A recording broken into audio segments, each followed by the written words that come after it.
ये तस्वीरें हैं पश्चिम बंगाल के कूच बिहार की, जहां एक व्यक्ति आपको पलंग के नीचे छिपता नजर आ रहा होगा।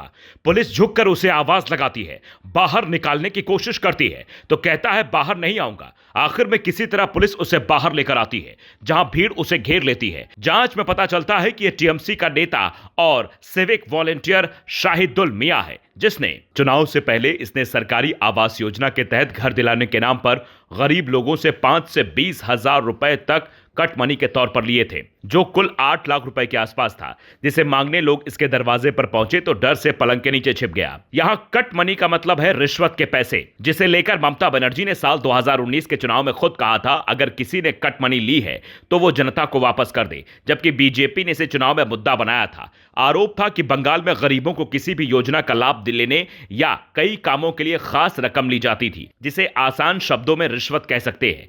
पर यह सीधे तौर पर अधिकारी नहीं लेते, बल्कि टीएमसी के कार्यकर्ता और नेता लेते थे, जिसकी पोल अब खुलने लगी तो किसी के पलंग के नीचे छिपने की तस्वीरें सामने आई तो कोई जनता के पैसे लौटाता हुआ दिखने लगा, जिसकी तस्वीरें शेयर कर बीजेपी आईटी सेल के हेड अमित मालवीय ने दावा किया कि दक्षिण 24 परगना के नामखाना में टीएमसी नेता माधव चंद्र लाया ने लोगों के पैसे लौटाए। इस पर यह आरोप था कि पीएम आवास योजना के तहत घर दिलाने के बदले 45 लाभार्थियों से इसने 5-5 हजार रुपए वसूले थे। जो बता रहा है कि आम लोगों को किस तरीके से बंगाल में लूटा गया और आम जनता ने इस बार टीएमसी को क्यों हराया। यहां तक कि ममता बनर्जी 2-2 सीटों से चुनाव हार गई, जिसके बाद अब हुमायूं कबीर जो पहले टीएमसी में रहे हैं वो ममता बनर्जी को अपनी एक सीट से चुनाव लड़ने का ऑफर भी दे रहे हैं। पर सवाल यह है कि ममता बनर्जी क्या विधानसभा का उपचुनाव लड़ेंगी, क्योंकि एक सीट शुवेंदु अधिकारी ने खुद छोड़ी है, जबकि दूसरी सीट हुमायूं कबीर को भी छोड़नी पड़ेगी, क्योंकि दोनों ने 2-2 सीटों से चुनाव लड़ा था। फिलहाल ममता बनर्जी का सियासी भविष्य अधर में लटकता नजर आ रहा है।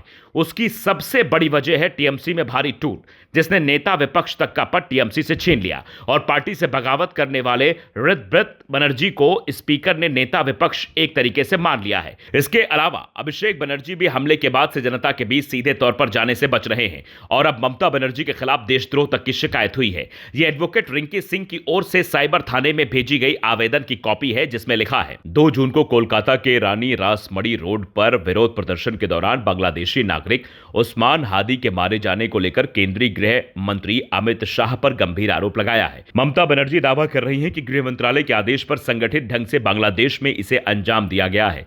ऐसे झूठे आरोप लगाकर वो भारत और बांग्लादेश के बीच तनाव बढ़ा रही हैं, बल्कि वैश्विक स्तर पर देश की छवि को नुकसान पहुंचा रही हैं। उनके इस बयान से बांग्लादेश में हिंदुओं की सुरक्षा भी खतरे में पड़ गई है। रिंकी सिंह चटर्जी ने यह तक दावा किया है कि ममता बनर्जी ने पद पर रहते हुए देश की गोपनीयता बनाए रखने की शपथ ली थी, लेकिन पद रहते हुए भी और हटने के बाद भी वो कट्टरपंथी तत्वों को भड़काने का काम कर रही हैं। उनकी गिरफ्तारी को लेकर 8 जून को हाईकोर्ट में याचिका दाखिल की जाएगी। तो सवाल है, क्या ममता बनर्जी अब सवालों के पीछे जाने वाली हैं या उन्हें राहत मिलने वाली है? Bureau report, global Bharat TV.